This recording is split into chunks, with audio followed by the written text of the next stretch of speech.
need to make a confession at the outset here. A little over 20 years ago, I did something that I regret, something that I'm not particularly proud of, something that in many ways I wish no one would ever know, but that here I feel kind of obliged to reveal. In the late 1980s, in a moment of youthful indiscretion, I went to law school. Now,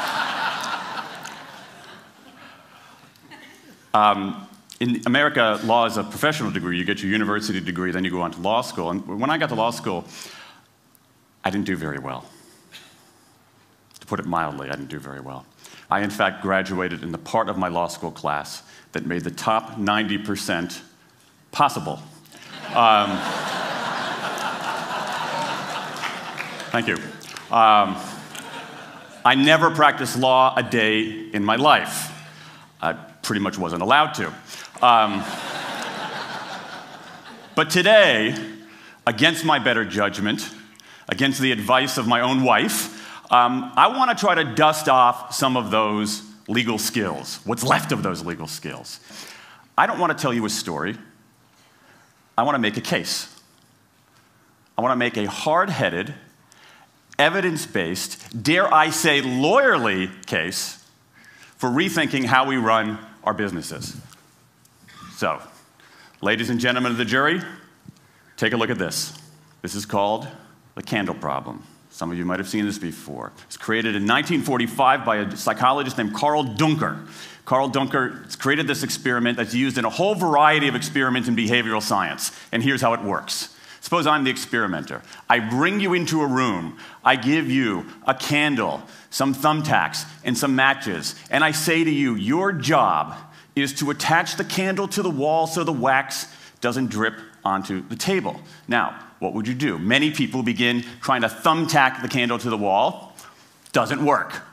Some people, and I saw somebody kind of make the motion over here, some people have a great idea where they light the match, melt the side of the candle, try to adhere it to the wall. It's an awesome idea.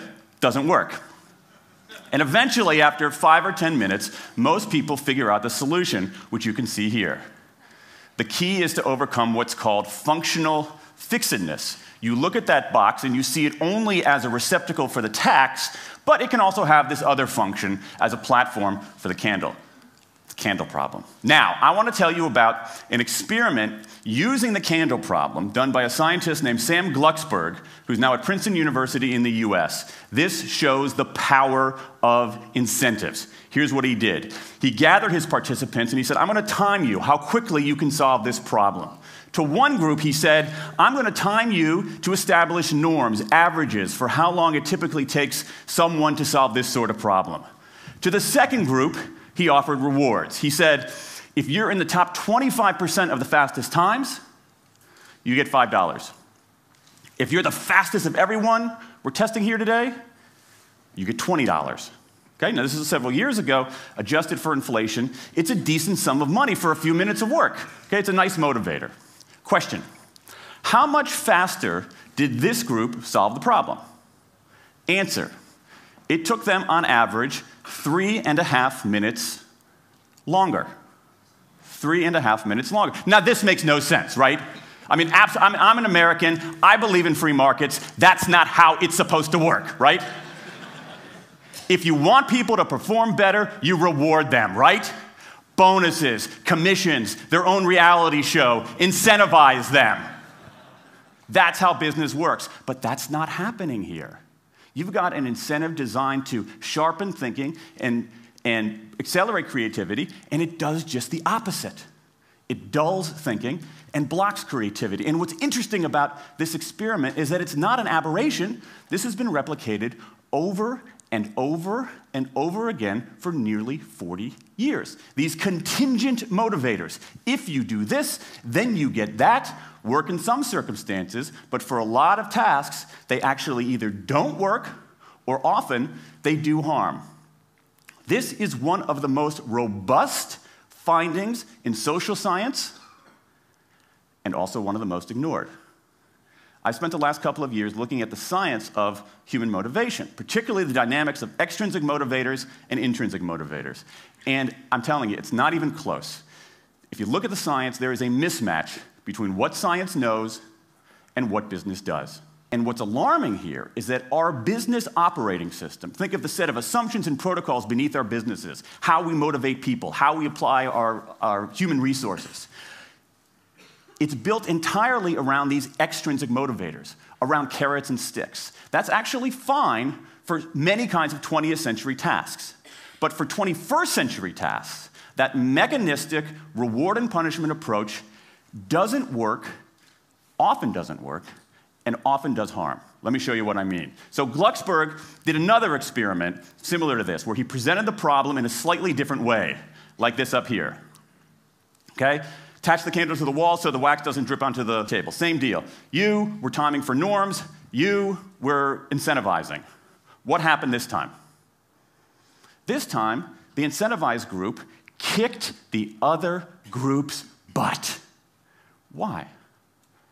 Because when the tacks are out of the box, it's pretty easy, isn't it? If-then rewards work really well for those sorts of tasks, where there's a simple set of rules and a clear destination to go to. Rewards, by their very nature, narrow our focus, concentrate the mind. That's why they work in so many cases. And so for tasks like this, a narrowed focus where you just see the goal right there, zoom straight ahead to it, they work really well. But for the real candle problem, you don't want to be looking like this. The solution's not over here.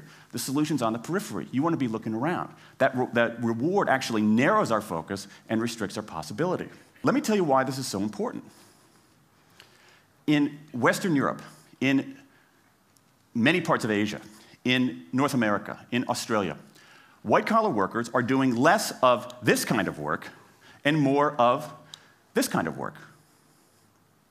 That routine, rule-based, left-brain work, certain kinds of accounting, certain kinds of financial analysis, certain kinds of computer programming, has become fairly easy to outsource, fairly easy to automate.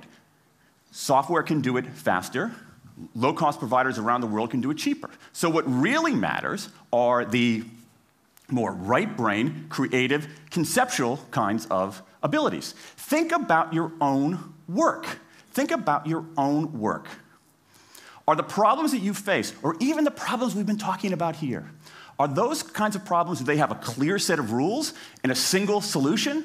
No. The rules are mystifying. The solution, if it exists at all, is surprising and non-obvious. Everybody in this room is dealing with their own version of the candle problem. And for candle problems of any kind, in any field, those if-then rewards, the things around which we've built so many of our businesses, don't work. Now, I mean, it makes me crazy. And this is not, here's the thing, this is not a feeling, okay? I'm a lawyer, I don't believe in feelings. This is not a philosophy. I'm an American, I don't believe in philosophy. This is a fact, or as we say in my hometown of Washington, D.C., a true fact. Let me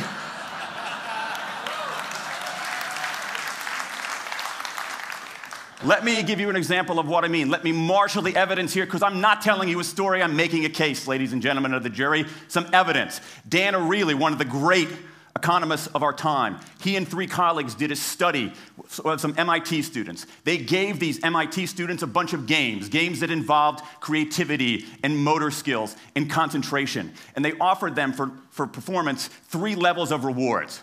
Small reward, medium reward, large reward. Okay? Do really well, you get the large reward, on down. What happened? As long as the task involved only mechanical skill, bonuses worked as they would be expected. The higher the pay, the better the performance. Okay? But once the task called for even rudimentary cognitive skill, a larger reward led to poorer performance. Then they said, okay, let's see if there's any cultural bias here. Let's go to Madurai, India and test this. Standard of living is lower. In Madurai, a reward that's modest by North American standards is more meaningful there. Same deal. A bunch of games, 3 levels of rewards. What happens? People offered the medium level of rewards, did no better than people offered the small rewards. But this time, people offered the highest rewards. They did worst of all. In 8 of the 9 tasks we examined across 3 experiments, higher incentives led to worse performance.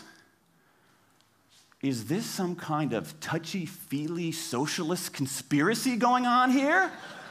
No, these are economists from MIT, from Carnegie Mellon, from the University of Chicago. And do you know who sponsored this research?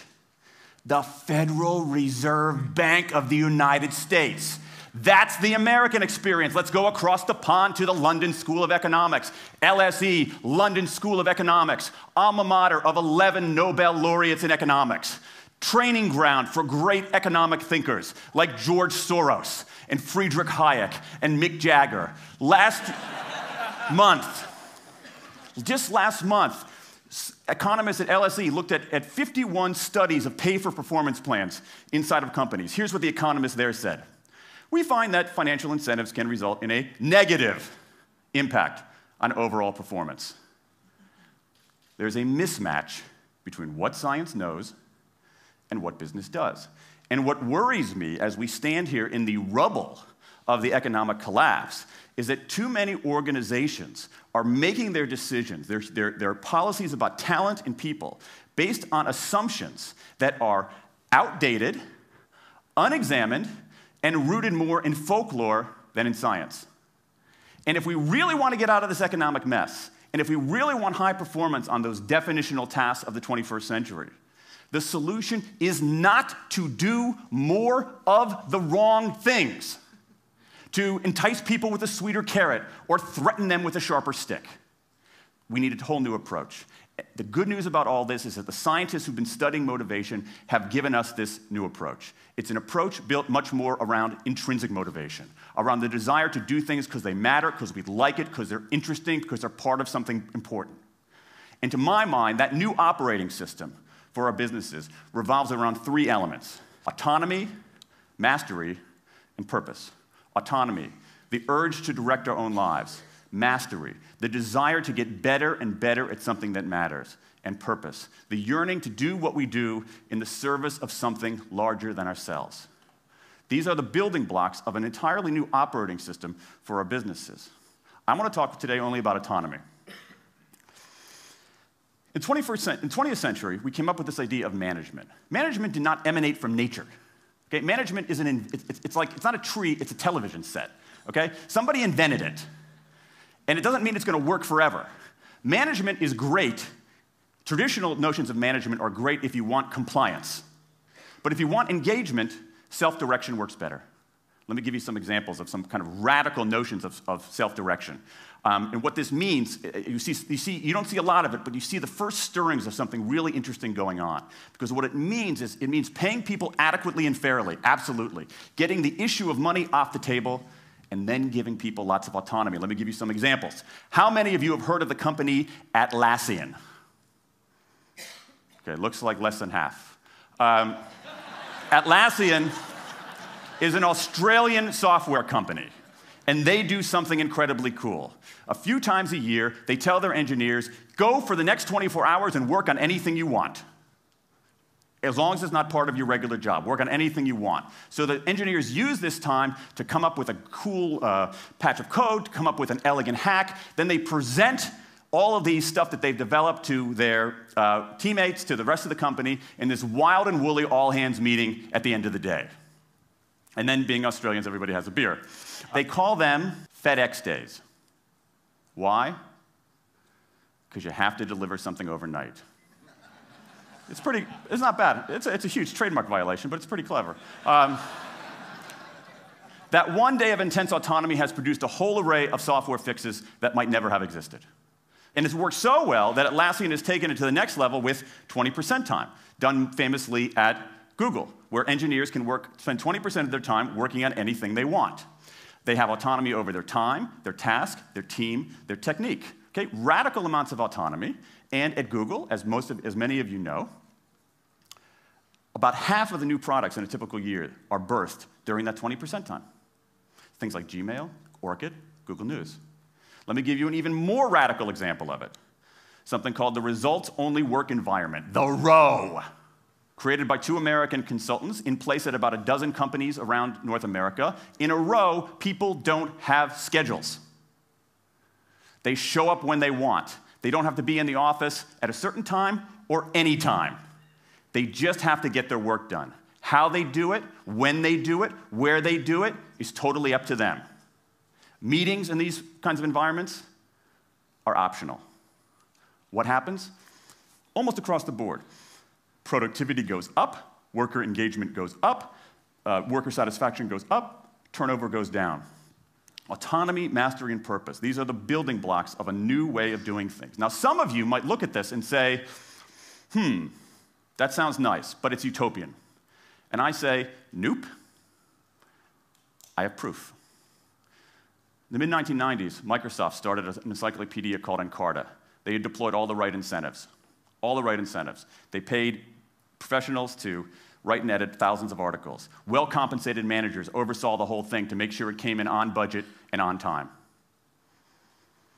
A few years later, another encyclopedia got started. Different model, right? Do it for fun. No one gets paid a cent or a euro or a yen. Do it because you like to do it. Now, if you had, just 10 years ago, if you had gone to an economist anywhere and said, hey, I got these 2 different models for creating an encyclopedia, if they went head-to-head, who would win? 10 years ago, you could not have found a single sober economist anywhere on planet Earth who would have predicted the Wikipedia model.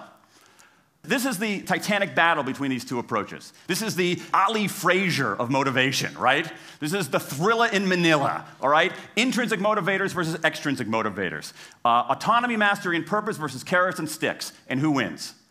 Intrinsic motivation, autonomy, mastery, and purpose in a knockout. Let me wrap up. There's a mismatch between what science knows and what business does. And here's what science knows. 1. Those 20th century rewards, those motivators we think are the natural part of business, do work, but only in a surprisingly narrow band of circumstances. 2, those if-then rewards often destroy creativity. 3, the secret to high performance isn't rewards and punishments, but that unseen intrinsic drive, the drive to do things for their own sake, the drive to do things because they matter. And here's the best part.